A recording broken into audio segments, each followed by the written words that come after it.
That's a running gag for Bulldog. He'll be like, wait, like that situation. He'll be like, where's my phone? I just had my phone. This stinks. Who took my? Oh, here it is. You know, they're like, I've seen some Frasier. I don't remember times. that specifically, but I do remember Bulldog. He is Best character. Best character? No. Okay. He's on the cover of the season 1 box set.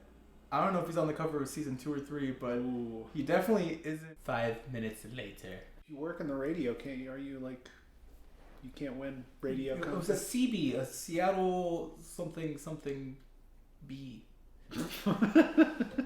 Anyways. Are we recording all this? Yes, we are.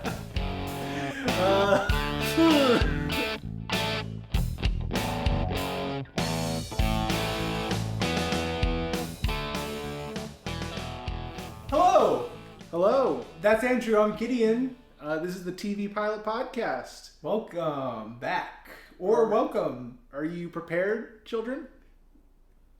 I don't like that. Something else? Are you ready, kids? Aye, Andrew. Come on. I mean, it's a thing. So we're talking about not Frasier. We're talking about basically like the animated Frasier. If you think actually, in terms of accolades, yes. In terms of accolades, run length, in all ways, SpongeBob Squarepants is Frasier. Gideon is now. Why did I talk in the third person? You just made me realize what my thesis whenever I go back to school and study television history. What my thesis will be. History. They start the same year. Is Squidward Tentacles not a parody of Frasier? I assumed he was. No. Okay. Maybe. Write a fucking paper he's about more it. Niles Maybe I'll than read Frasier. it. They did not start the same year. Yeah. They were about 4 years apart. Yeah. 3 years apart? Frasier had time to get its legs under it. Yeah. Well, I think Frasier was popular right out the bat because it was a spin-off of Cheers. Oh yeah. And Cheers had the second or third most watched series finale. We shit all over that intro. we started talking about Frasier again. This week we were talking about SpongeBob Squarepants. SpongeBob Squarepants. The little fella who lives in a pineapple under the sea. Yes. The pilot episode. I don't know the title. You have the title? Press play. Top of your head? Or go back. Oh. This is saying Help wanted. Cut all this out. Monetization were taken away because of that 2 seconds. The pilot episode, Help Wanted. Help Wanted. Followed by... fast forward. Not followed by... Reef Blower or something. I'm looking it up real quick. Just so we don't sound like complete idiots. Okay. Help Wanted, Reef Blower, very good. Mm-hmm. And then Tea at the T-Dome. Tea at the T-Dome. But Help Wanted is the pilots. Those other two were after the series was greenlit. Yeah. It's just the nature of animated shows that they have shorter individual episodes. Children that are bundled smaller together. attention spans. I think that's that's not giving kids enough credit. They can.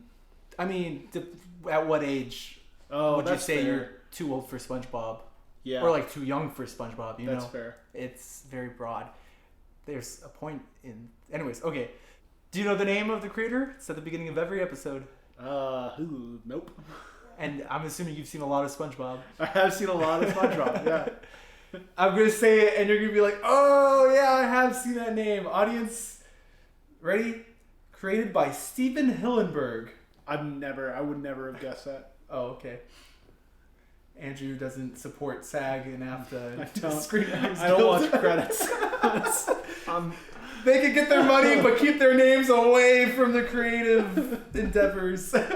Well, he got paid. The guy who created SpongeBob, I'm not worried about him. 100%. It's still on.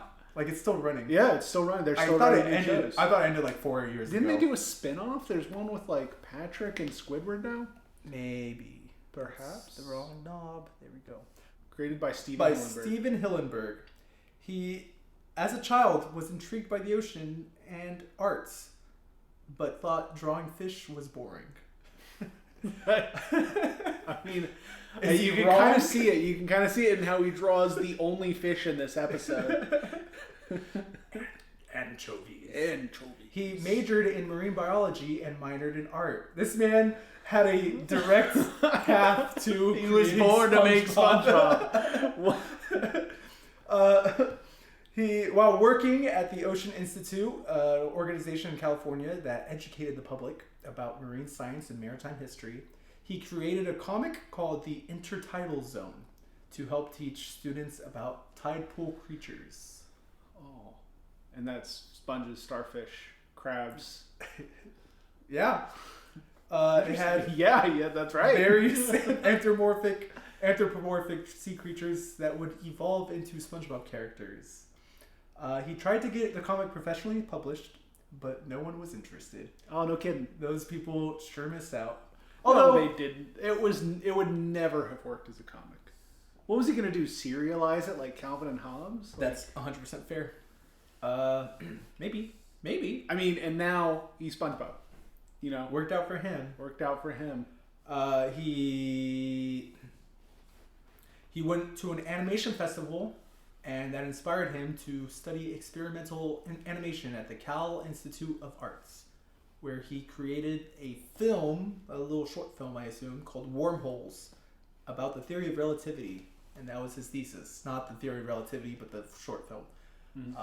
Because that's a thesis in animation. That's pretty cool. Yeah. Animate. At one of the festivals that Wormholes was screened at, the creator of Rocko's Modern Life, remember that show? Yeah. Yeah. I don't remember it that well, but I remember it, if that makes sense. Yeah. So the creator of Rocko's Modern Life, Joe Murray, he approached Hillenburg and offered him a job right then and there. That's nice. So Hillenburg would direct episodes and became a producer and creative director for Rocko's Modern Life. The stuff people make up now. It's like, yeah, you just go out and you dress nice, you dress in your suit, and people will just offer you jobs. Just go introduce yourself to the secretary of the first floor of this corporation. Just go talk to Mr. Ren and Stimpy, and he will give you a job. That is coming up. He'll like your gumption Eventually. That's a very 90s story. Ren and Stimpy? The story you just told me. One of the writers read the comic, The Intertidal Zone, and encouraged Hillenburg to create a TV series. And while developing the idea after Rocko's was canceled in 1996, he decided to separate it from the popular buddy comedy shows that were popular at the time, such as Ren and Stimpy, Angry Beavers, Cow and Chicken, yada yada yada. So he focused on one character, the quote weirdest creature he could think of, the sponge.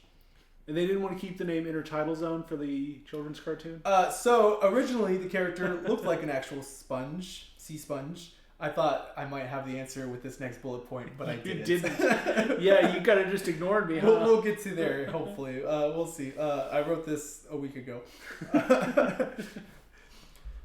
Originally, he looked like an actual sea sponge, but after using childlike entertainers as inspiration, such as Charlie Chaplin, Laurel and Hardy, Jerry Lewis, Pee Wee Herman, rest in peace, Paul Rubin, and he decided that the square kitchen sponge would better fit the square personality of SpongeBob.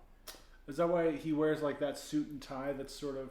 Yeah, it's because, SpongeBob, I never would have described him as square, but he kind of is a square if you think about it, or, you know? Oh, yeah, he's definitely, he's a rule follower. He's very bland while also not being SpongeBob.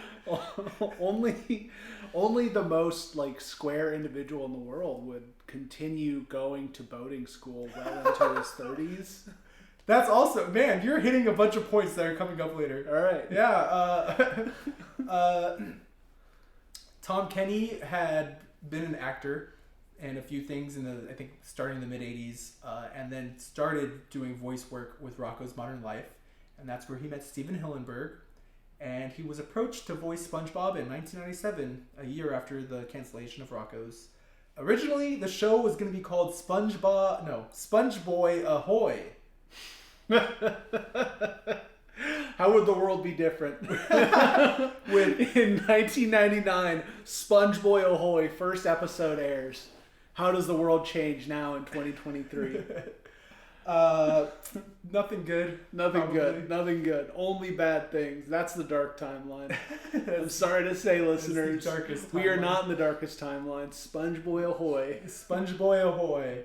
herald of the end. Spongeboy would have been a mononym for the character. He would have just been Spongeboy. Oh, he wouldn't have had a last name? No last name. That's interesting. After...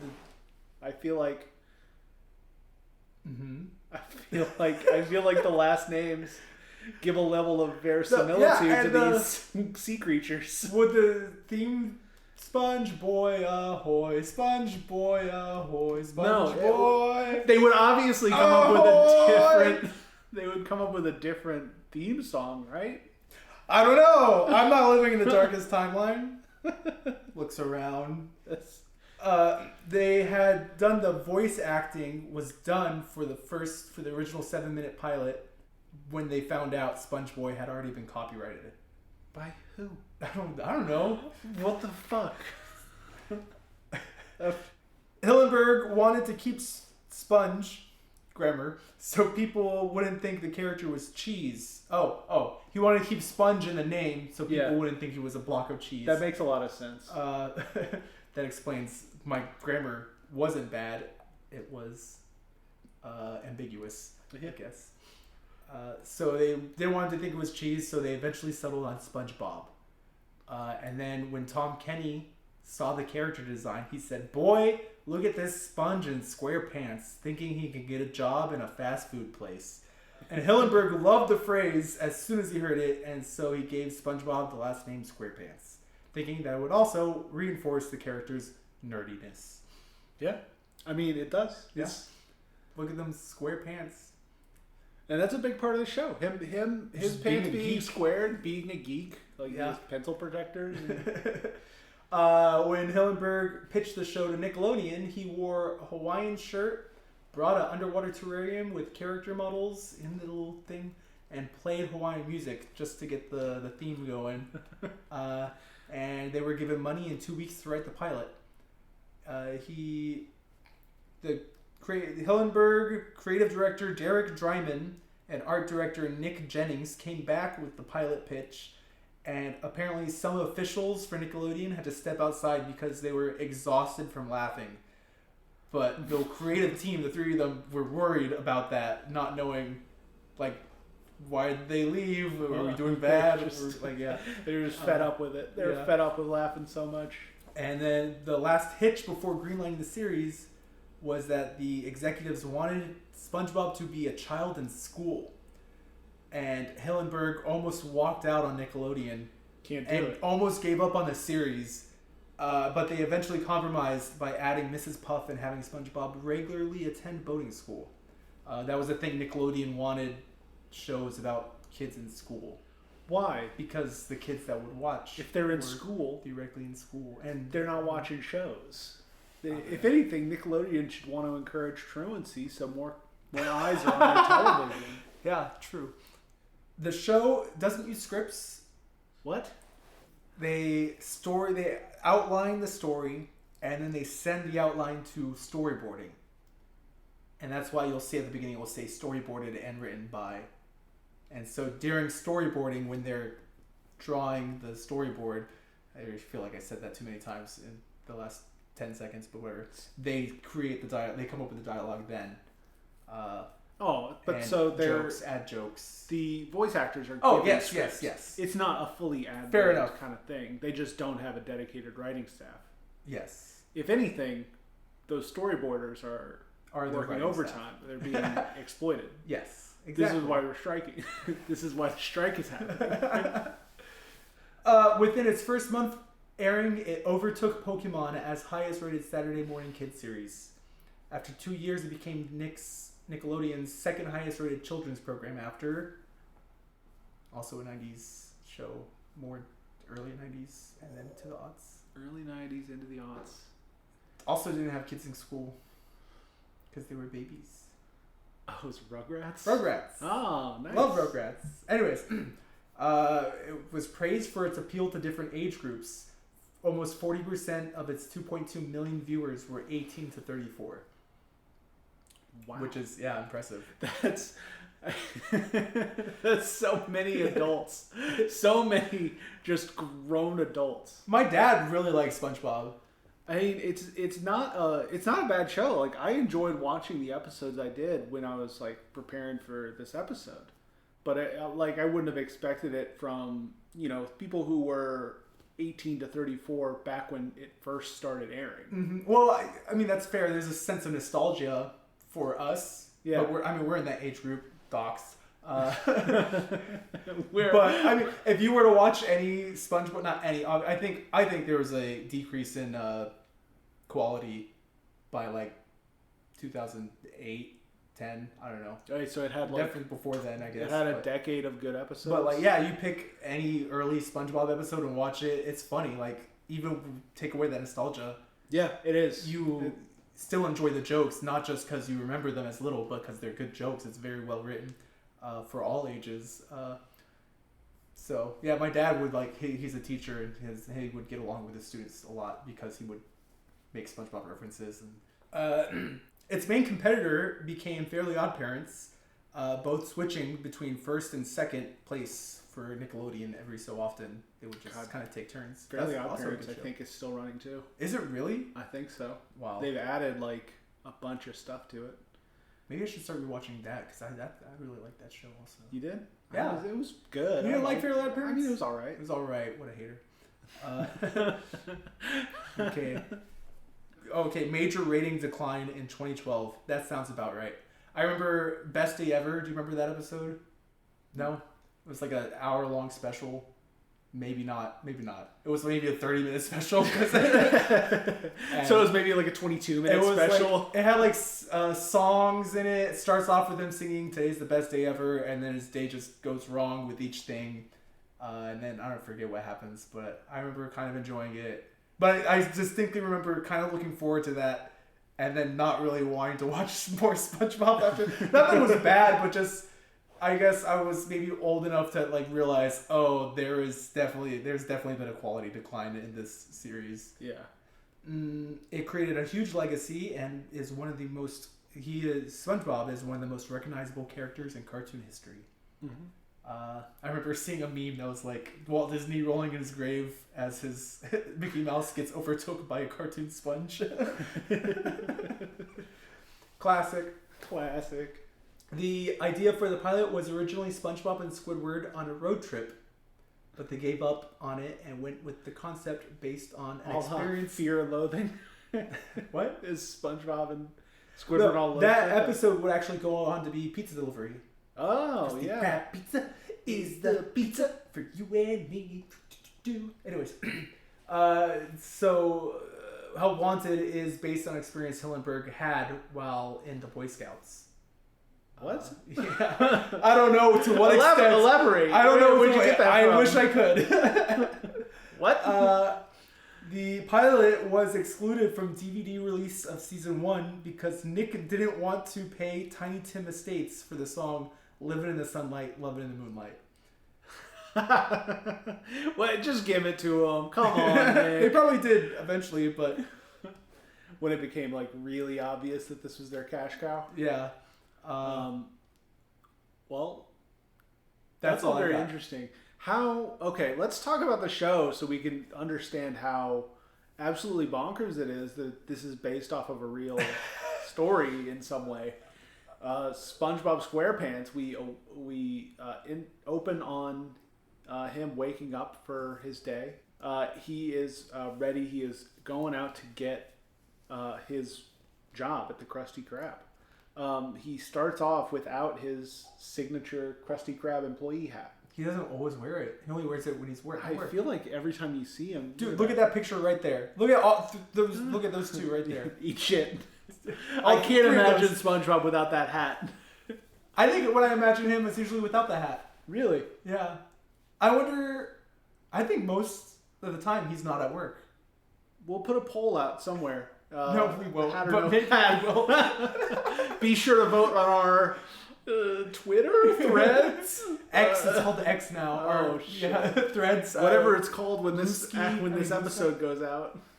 So he prepares for his day. He feeds his snail Gary, and he heads outside. Runs by his neighbor's house. Patrick has sort of an existential crisis on the way to his job interview at the Krusty Krab. He gets cold feet. He gets turns cold around. feet. And then Patrick Star, his starfish best friend who lives under a rock. Literally.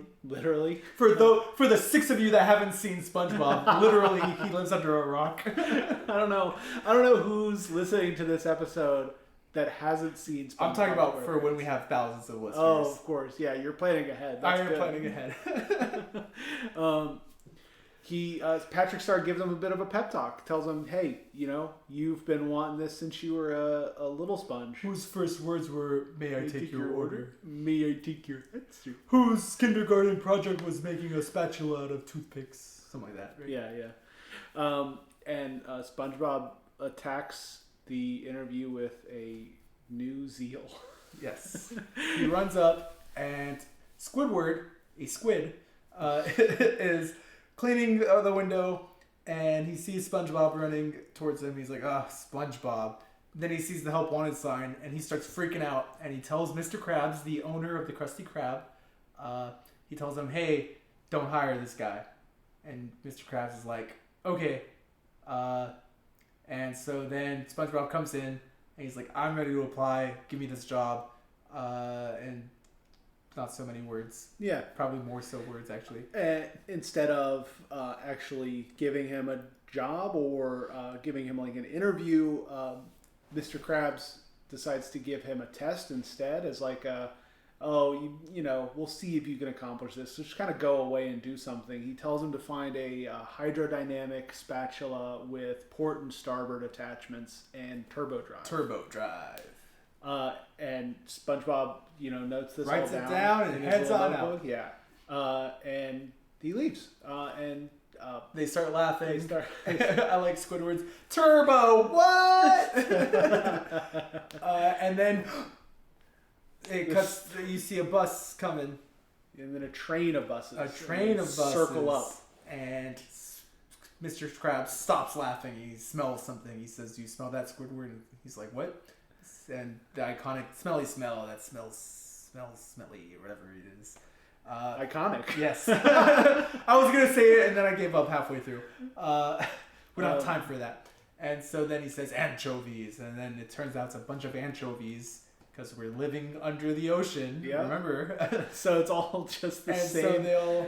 If you ask me what character the animator hated to draw most, I would say fish, before even having that knowledge about him before. General fish. Just general, he hates fish. So he likes every other marine animal. Including the squirrel. The humble squirrel. And so these anchovies rush into the Krusty Krab. There's a literal ocean of them. Packed in like sardines or like anchovies. And Mr. Krabs and SpongeBob and Squidward, the little place where you register, where you order, is a boat, like a little boat. And so they're in that boat on top of this sea of anchovies there's like a riot basically going on for burgers and Krabby Patties specifically. Yeah.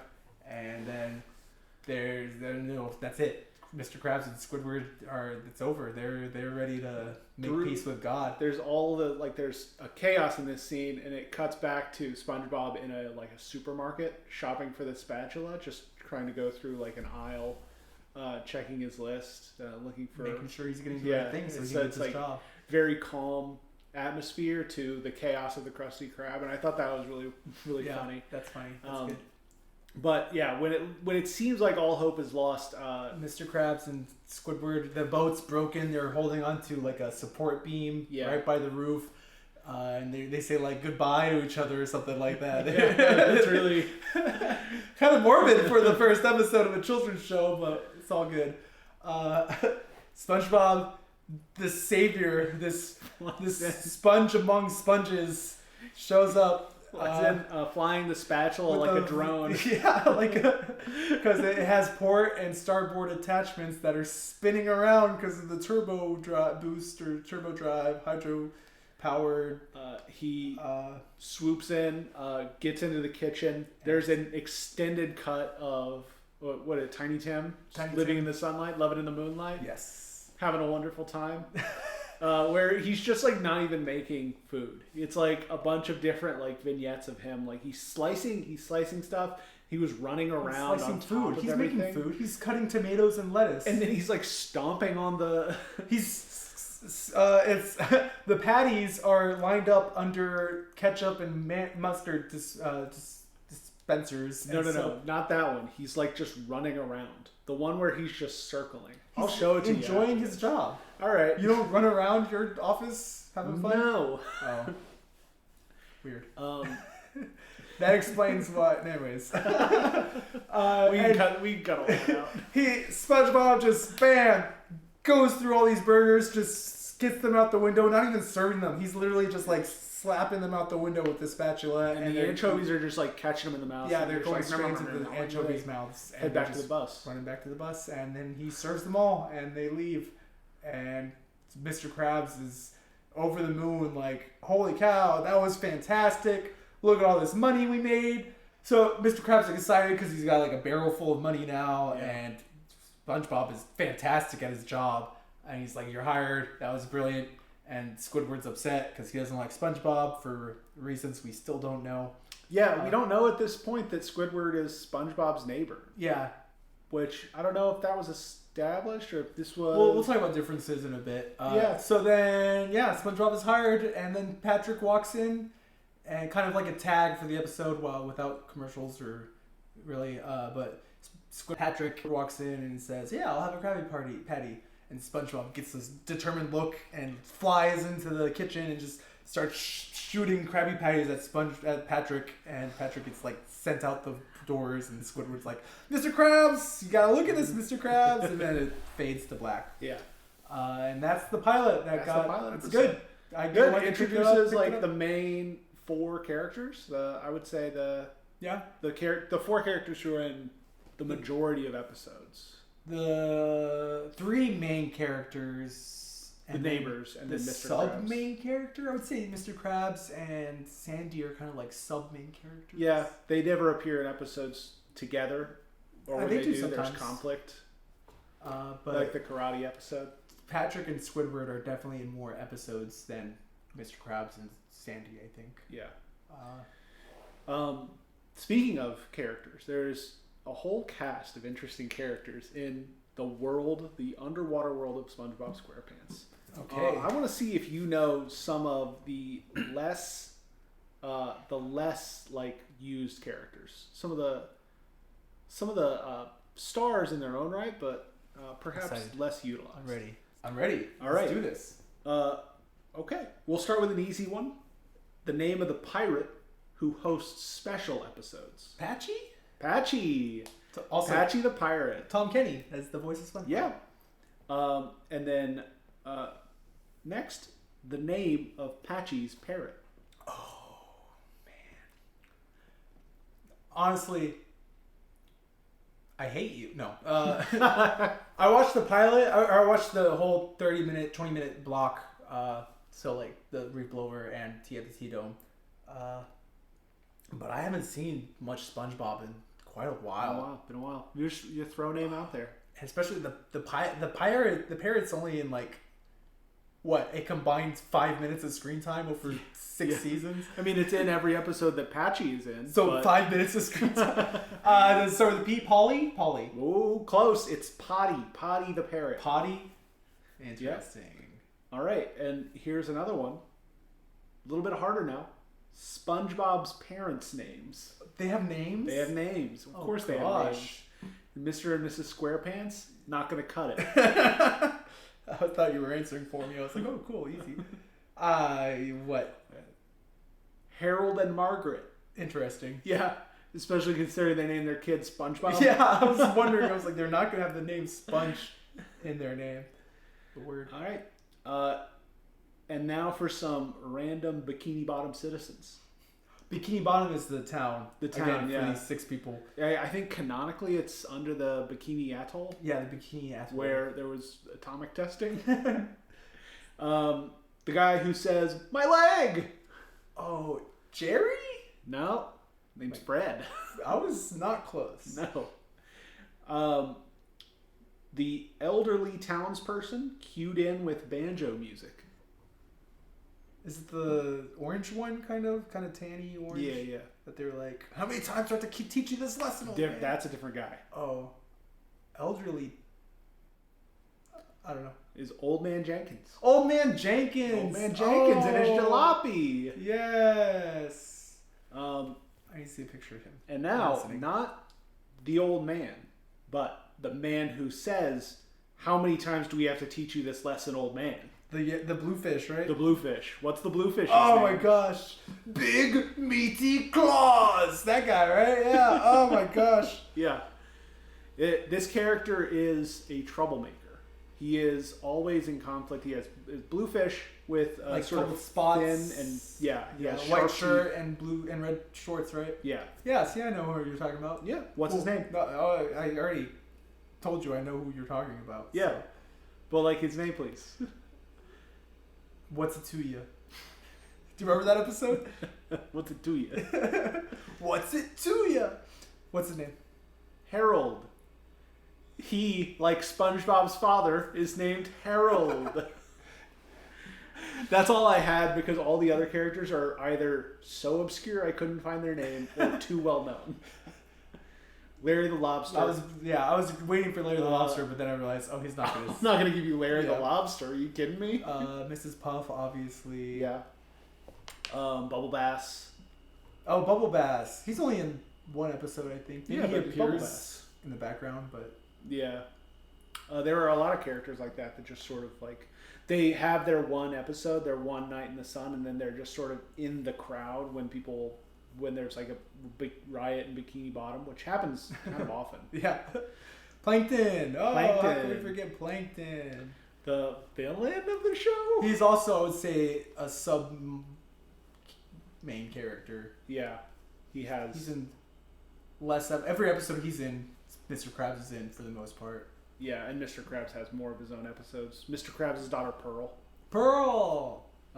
Yeah.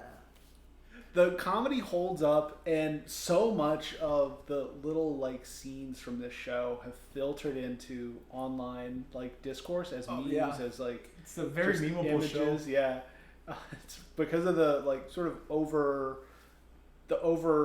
enthusiastic, I guess, emotions of the characters. It's just, they're very expressive. You can tell exactly what they're feeling. The animators did a really good job of making. I mean, is that the mark of a good animator? It's the fact that you have so many memes. Yeah, I would say nowadays the mark of a truly good animator is like how many memes get made of their show. Bugs Bunny, there's quite a few memes. Yeah. The no meme, that's a good one.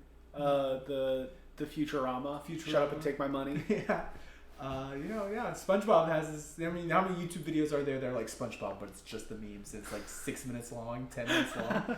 Just of still frames. It's truly insane. SpongeBob. I don't know what more to say about it. Like, comparing pilot. Yeah. Mr. Krabs obviously excited about getting money, but it's not like he's over the top excited about money. He's not. I mean, I think he's not greedy. I think the core of all these characters is there. Squidward's kind of a jerk. He's just sort of SpongeBob's like foil in the show, where SpongeBob is like joyous and more optimistic, gregarious and optimistic. Squidward is pessimistic and an asshole, and all this. And that core is there, and that's consistent throughout the show. But you don't see him be true. Like, Squidward is also like he's pretentious as well. He hasn't played the clarinet yet. He's not pretentious yet. He's not pretentious in this. But it's not strange to see him be pretentious. Yeah, that's what I'm saying. Like, the core of all these characters is there. The extension of them, what they became. I would disagree with you on Patrick. I think it's not super strange, but like seeing both these, they flanderize Patrick a little bit in the fact that I think for sure, yeah. I think Patrick, in terms of flanderization, is the worst. It would be interesting to watch more of the first season and see like when that change happens, if it just bam, like the next episode he's an idiot. That could be interesting. Or like when Mr. Krabs first becomes very greedy. Here's my first dollar. Oh, I don't want to spend money unless it's on Mrs. Puff. From the first, from what I can see, it's like that dollar episode is the first one I remember where Mr. Krabs is like obsessed with money, like overly obsessed. The painting, the one with the the painting. The painting, yeah. Mrs. Puff is introduced into like 4 episodes in. You exited out of the thing, so I can't see, but she was there. Yeah, she wasn't in the next. But I'm pretty sure Mrs. Puff, they show her immediately, and there's not a whole lot of change in her character. Yeah, she just gets slowly more unhinged as she has to deal with SpongeBob. But that's fair. Yeah, that's fair. Don't we all? Gary is Gary. Snail, yeah. Yeah, they don't really do much with Gary. Ever? There's that one episode where SpongeBob goes into his dreams. I was thinking that exact same thing. And Gary's very intelligent. Yeah. No, in Gary's dream, he's very intelligent. Which, does that mean Gary is very intelligent? He just can't talk? Yes. Okay. Is it abuse that SpongeBob just leaves him alone? Also, yes. Okay. Overall, I think the show holds up. I think, what would you rate it? Scale of 1 to 10. Trying not to be biased. I would rate it probably 6 or 7. 6 or 7? Yeah. I'm gonna go. I think I'd give it a 8, 7.75, 7. Yeah. 7 3/4, high 7. I believe that. It's good. Cool. Do you want to talk about what we're doing next week? Are we going on a little hiatus? Is this no? So next week will be the end the season 1 of the TV Pilot Podcast finale. Ooh, finale. That was a weird sentence, I think. Season 1 finale. Season 1 finale for the TV Pilot Podcast. That works. There we go. We're going to do a break. We've kind of caught up. We were recording this the day before the trailer comes out. So Godfrey's going to be doing that for a bit to get the trailer ready, and then only has a week to do, which doesn't take long to do. It's just a matter of we fucked up a lot in this episode. Maybe we should have considered that. Yeah, and that helps. Doesn't help. Anyways, so we're going to be taking... We'll be taking a brief hiatus, just to step away, see how it does. Maybe try and advertise it a little bit. Yeah, maybe see what we do to try and maybe get it really going. We will be doing one of our favorite shows again, because we did Psych last time. But another one of our favorite shows. Do you want to say? Community. Community. Hooray! Hooray! The ensemble comedy. From writer-director Dan Harmon? No, he didn't direct. The Russo brothers directed the whole first season, I think. Wow. And maybe the second season also, most of it. But Daniel LaRusso and his brother? Anthony. I don't know. The Karate Kid. People are saying that the paintball episodes of Community are what got the Russo brothers the Avengers movies. They know how to do action. Clearly, they know how to do action. It was after they did Arrested Development as well. Yeah. Oh, okay. And then they did Community. That makes a lot of sense. I didn't know that. I don't know what they did in between. But I look forward to rewatching that first episode again. Watch it on Hulu, not Netflix. Netflix is the syndicated episode, and so there's like a couple lines, couple things that are just removed. Community, Joel McHale, Chevy Chase, Donald Glover, Allison Brie, Danny Pudi, Yvette Nicole Brown, Jillian Jacobs. Yes, that's the one I was got like. it. Yeah. Gillian Anderson is from X-Files. Jillian Jacobs. Dean Pelton. Dean Pelton. Jim Rash. Got it. Jim Rash. Ken Jeong. Keith David. The guy from Breaking Bad. I don't know his name. That was in season 6. We're not going to talk about him. Paget Brewster. Is that her name from season 6? And an episode of season 5? You want to watch? Sure. Okay. Bye, everyone. I guess we're watching YouTube now. I respect the podcast. I don't respect. Just remember that when our poll comes out and who your favorite co-host is. I don't respect you. Oh. So you need to work harder to earn my respect. Don't do your psychological BS on them. Okay. Peace out, friends. Bye. Bye.